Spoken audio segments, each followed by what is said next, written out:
There are crimes that shock a city, and then there are crimes that shatter families. The tragic case of Irene Cortez is one that did both. A devoted mother of 5, a successful businesswoman, and a woman who had already endured so much in life, murdered under suspicious circumstances in a foreign country. What started as a romantic getaway quickly turned into a nightmare. But was it really just a random robbery gone wrong? Or was it something far more sinister, something planned? Was this an act of desperation or cold-blooded calculation? To understand this chilling case, we need to go back to the beginning, to the life of Irene Cortez and the man she trusted with her heart. A life of love and struggle. Born in 1980 in Granada, Spain, Irene Cortez née Lucas grew up in a loving and financially stable home.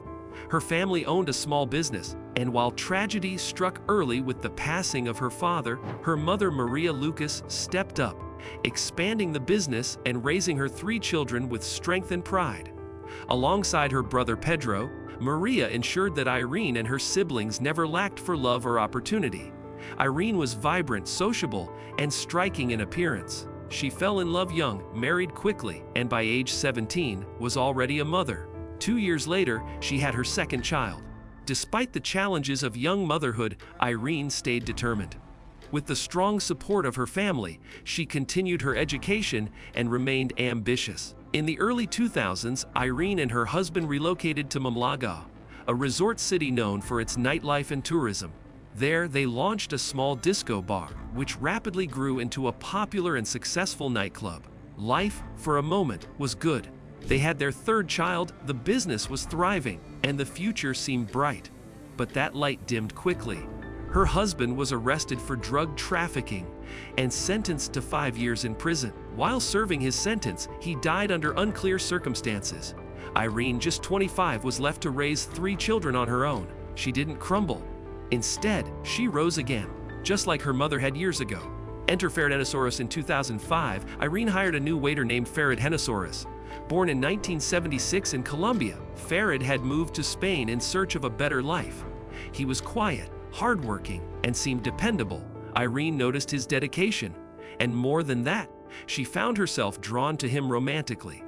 At the time, Irene was still technically married, but her husband had passed, and her heart was free. The connection between her and Farid grew quickly. They began dating, moved in together, and before long, Irene became pregnant. The couple would go on to have 2 children together. By all appearances, they were happy. They shared a home, a business, and a family, but not everyone trusted Farid. Red flags and repeat history. In 2009, just like her first husband, Farid was arrested for drug trafficking and sentenced to 3 years in prison. Irene, now with 5 children, once again found herself alone, holding the weight of an entire household. During Farid's imprisonment, Irene began a relationship with another man. When Farid was released early for good behavior, he discovered this betrayal, and he didn't take it well. He threatened violence but eventually decided to stay with Irene for the sake of their children. Still, something had changed. Irene's mother and uncle grew even more suspicious of Farid. They believed he was more interested in Irene's money than her heart. Her older children never accepted him either. But Irene, she chose to believe in love again. The final trip in early 2011, Farid told Irene he needed to return to Colombia. His father, he said, was gravely ill with cancer. Irene, who had never met Farid's family, saw this as an opportunity to connect. She was excited to see Colombia's famous carnival in Barranquilla and believed the trip would be a break from her stressful life. Despite her mother's warning, a deep, motherly intuition that something wasn't right, Irene insisted on going. She scraped together funds after discovering that the $3,000 in savings had mysteriously disappeared. She borrowed money from friends and family, booked the flights, and left her 5 children in the care of her mother and sister. It was supposed to be a 10-day getaway. She never came back. Murder in Barranquilla. On February 27, 2011, the couple arrived in Colombia. 2 days later, Farid called Irene's 14-year-old son to say his mother had died. He claimed it was a tragic accident, a robbery gone wrong.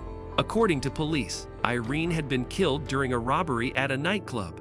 2 young men entered, demanded cash and phones, and then one of them shot Irene directly in the chest, without taking anything. Farid was there. He claimed to have chased the attackers but failed to catch them. Security footage would later confirm that Irene, Farid, and several of his relatives were present during the incident. 2 suspicious men had entered the bar. One pulled a gun, the other a knife. They went straight to Irene's table. One man ordered Farid to stand aside, then shot Irene as she reached for her purse. They fled without stealing a thing. Too calm, too convenient, Farid's behavior following the murder raised many questions. Despite losing the woman he'd spent years with, he appeared calm in public interviews. He gave media statements with little visible emotion.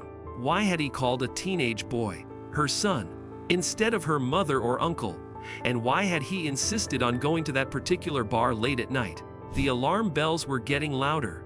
The arrests and the trial, the Colombian police worked quickly. Within days, they arrested the shooter, 20-year-old Brian Dario, and his accomplice, 18-year-old Juan Carlos. Both men confessed but claimed the shooting was accidental. Brian said he had no money, a sick child, and was desperate. Juan Carlos claimed he was unaware of the plan and only realized the gravity of the situation once the gun was drawn. Brian received 23 years. Carlos got 17. Case closed. Not even close. Irene's family fights back. Irene's family never believed this was a random robbery. They hired a private investigator who uncovered shocking findings. The story about Farid's father having cancer. Completely fabricated. The missing $23,000. Only Farid knew where Irene kept that money. Farid's choice of the late-night venue. His idea, and he insisted they stay long after everyone else left. Surveillance footage also showed strange body language. Farid standing behind Irene, and the shooter seemingly waiting for a signal. Was it a setup? Maria and Pedro Lucas believed so. They suspected that Farid had paid the attackers to kill Irene and make it look like a robbery. The motive: gain custody of the children, take control of her estate, and eliminate the woman who had betrayed. Lies and legal loopholes. Another twist: Farid had apparently left Spain illegally.